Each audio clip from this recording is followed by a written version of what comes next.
Welcome to formation. 3 differences between my Army soldiers and civilian employees.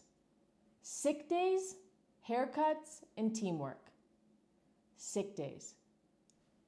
For my Army soldiers, we have morning formation. You are required to be there, regardless of if you're sick, you're tired, you're hungover, you didn't sleep, your spouse is divorcing you, your spouse yelled at you all night, your kid was screaming all night. I don't fucking care. You are required to be there. Now, if for some reason you're incapacitated and you can't possibly show up to formation, then I should already know that you're in the hospital. 100% accountability. Now, if I cannot find you, if you are not in the hospital, nor at my formation, now I have to send out a search party to find you, which then means once I do find you, I am going to ruin your life. Civilian employees. My very first employee I had was a part-time employee. She's a lovely lady. We're still very close.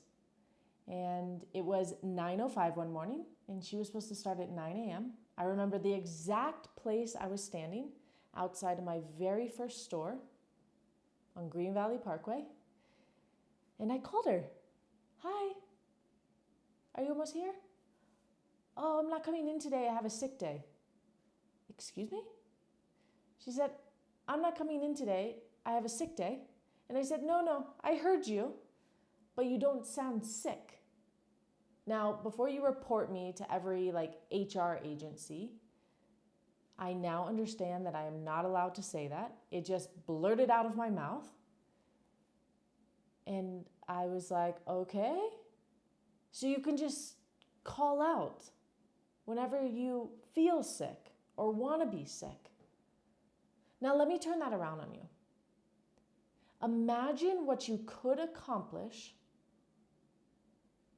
if you showed up even when you didn't want to. That's called discipline. Showing up regardless of how you feel. So that's number 1, sick days. Number 2, haircuts. Whew. Guys, I lived in a bubble for quite some time, right? I'm talking all the gentlemen had high and tights, perfect hair. If it even remotely came near your ear, I sent you to go get another haircut. It was just completely unacceptable. Beards didn't exist. Cleanly shaven every single day. Whew, came out of the military into the civilian sector. Literally, I promise you, I've had employees roll out of bed and 3 seconds later show up to work looking all discombobulated. You haven't even brushed your hair, cut your hair in the last year, and you surely haven't cleanly shaven your beard. Guys, this is your life. This is your image. It matters what you look like and how well kept you are. That will get you in more doors than you ever know. Get in shape, get a nice haircut, and smile and shake people's hands and look them in the eye. All right, so that was number 2. Now, number 3, teamwork. I don't need to describe this on the military side. If you do not have teamwork, you will die. That's what you're risking. That's how serious it is. You need each other. So we form very tight-knit teams because we know what's at risk. And it's not the individual. It is the unit. And you are as weak as your weakest link. And we understand that. And we also understand that in moments of chaos, in moments of war, in moments of destruction, you will respond with your lowest level of training. That will be the muscle memory. That is why training and teamwork is so important. On the civilian side, I was shocked. Guys, I'm going to be completely honest with you. I just assumed that everyone operated like a team.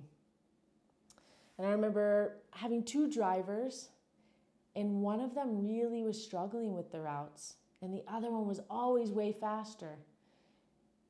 And then I kept giving him more items to deliver, and he was still way faster. And then one day I sat him down and I was like, hey, why don't you help your buddy out? And he was like, what do you mean? I was like, why don't you offer to help deliver some of his routes? Why don't you offer to work with him? Why don't you offer to do the route with him? And I learned a very important lesson. On the civilian side, it's very individual.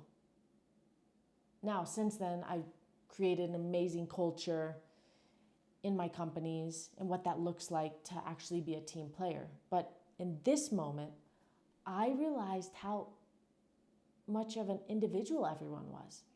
And all they actually cared about was themselves. Oh, I finished my route, I'm done, bye. Fuck everyone else.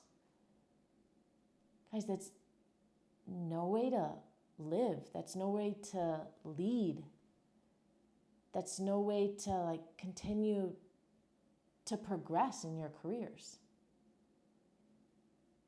I know without a shadow of a doubt, the reason that I have been successful in business is because of the individuals that work for me and with me.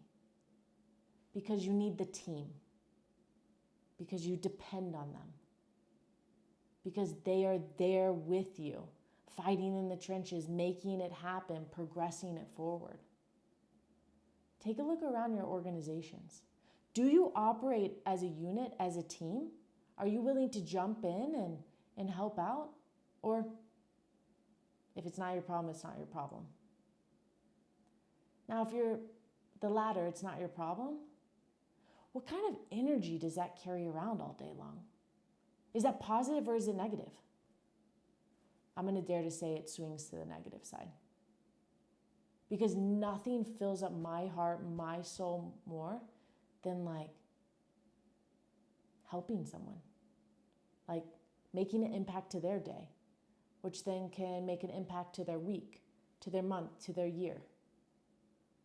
Think about that the next time that you're faced with a choice. Hey, could I help my buddy out who's struggling over here? Or, it's 5 p.m., I'm out of here. So those are my top 3 lessons that I learned very instantly once I transitioned from the military into the civilian sector